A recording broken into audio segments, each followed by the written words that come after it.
The Joe Rogan Experience. I was researching the first LEGO Star Wars set that contained battle droids, and I have concluded that set 7E121 Naboo Swamp is the origin of the Battlemen, of which you get 2 in the set. That's correct, Joseph. And each battle droid comes equipped with a STAP. What is a STAP? A STAP, or Single Trooper Aerial Platform, is like this badass airborne Chad device that provides an extreme level of mobility to the battlemen. Yeah, and I actually only now realize that they're on transparent stands, which really make them look like they are levitating. That's fucking badass. It really was. For a build comprised of only a few pieces, it looks pretty sweet.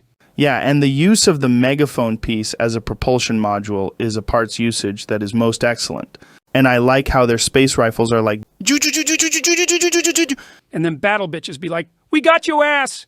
to Jar Jar Binks and Qui Gon Jinn, who are seen attempting to evade these evil men. You know, I haven't really seen The Phantom Menace, so I don't know exactly who this Jar Jar guy is. Well, the way I would describe him is like he's 50% dinosaur and 50% Eddie Murphy.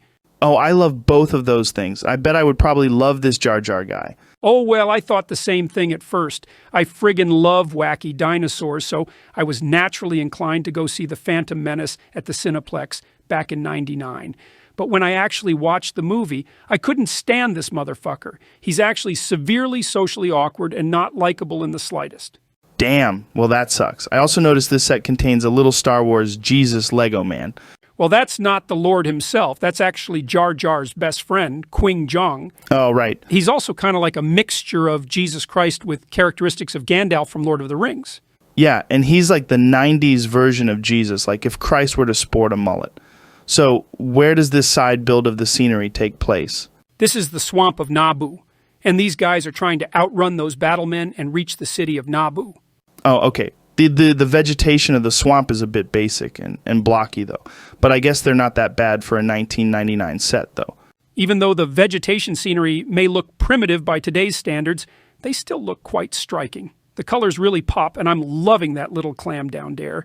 Yeah, and those pieces also make a good parts pack. You get some rare green and brown bricks, some seaweed-type pieces, and some green vines that could alternatively be used as a bitch whip.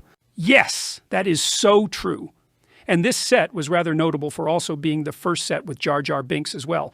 Jar Jar was also the very first LEGO minifigure to use a specially molded head and not the standard minifig head. Wow, that's interesting. He actually looks kind of cool, though. So what was the alternative build for this set? Well, on the back of the box, there is a picture of this spacecraft you can build that is mainly composed of organic materials. Yo, that's actually pretty fascinating. I like how this ship has plenty of pew-pew guns and that the ship emits net zero carbon emissions. Yeah, and I also find it extremely fascinating how Jar Jar utilizes a magical clamshell as a navigation and positioning system. It's cool how the technology of Naboo mainly uses organic components. But why are there 2 battlemen grabbing on the back? Also, where is Christ? It is unknown why Christ is not present as the co-pilot, but it's speculated that he is omnipresent in this situation and that he is, in fact, guiding Jar Jar spiritually. As for the battlemen, the reason they are hanging on the back is that they are acting like jealous bitches.